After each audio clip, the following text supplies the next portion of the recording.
Hi, it's Redheaded Riding Hood here, Red for short. I'm gonna read William Barclay's Daily Celebration for March 24th because I don't work on my YouTube on Sunday mostly. I try to rest and go to church and stuff. This is called The Second Place.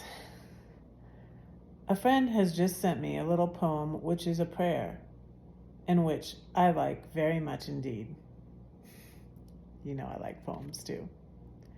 Lord, bless the folk who somehow never got there, the people who intended something fine, the folk who might have lived a little nobler, the men who somehow always failed to shine, the people who have tried to keep their temper, and yet who seem to lose it all the more, the ones who haven't made their name at business, who should be rich yet always will be poor, the folk who aren't as clever as they might be, who aren't as good and feel their efforts vain.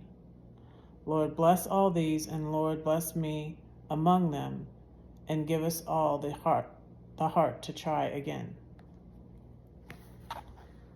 Here's a prayer for all those who somehow or other have to take the second place, those who are, to the end of the day, second best.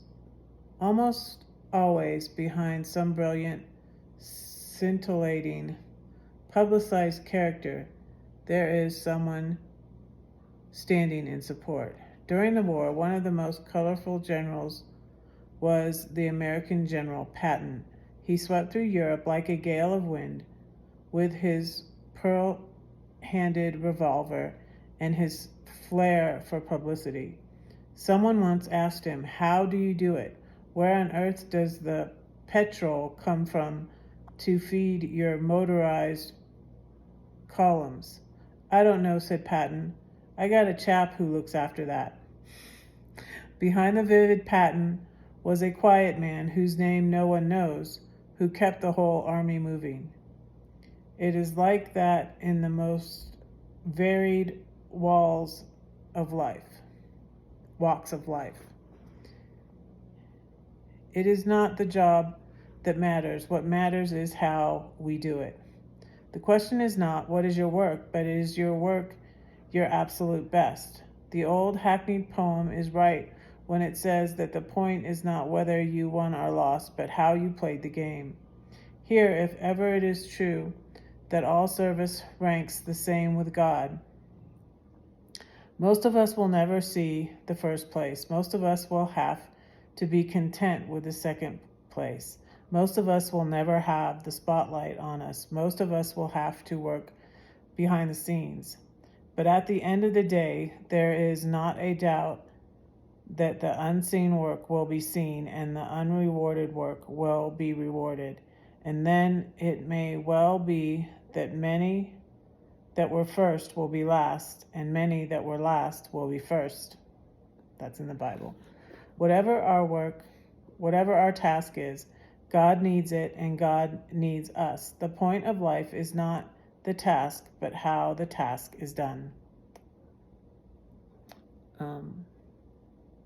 As I said before, when I'm on the lifeguard stand, I pray. I pray for my children, but one thing I try to pray first before I start praying for others is I pray for the patrons, the people swimming. I pray for God to bless them. I pray for there to be no emergencies, to keep everybody safe.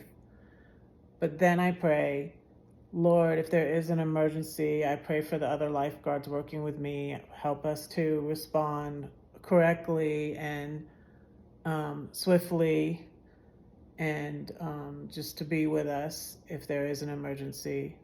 But I pray for no emergencies. And then I pray for my kids usually, and I usually thank God for all his blessings on me.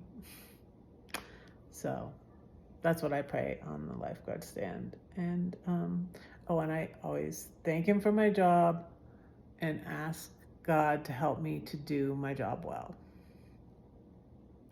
So that's it. And we do have like all these chores now, and I'm like, I think I even said to at least maybe one of my managers that like I'm a people person. I'm thinking of the people and serving the people that swim there, and not so much how clean the pool is. I mean, I know that's important too, and we have to do that now. And making sure the slide is safe is important. I don't think it necessarily needs to be done every single day though, but they want us to do it every single day. So we do. All right. Don't say that no one cares for you, because I do and God does too. Don't forget to pray for Red, because Red is praying for you.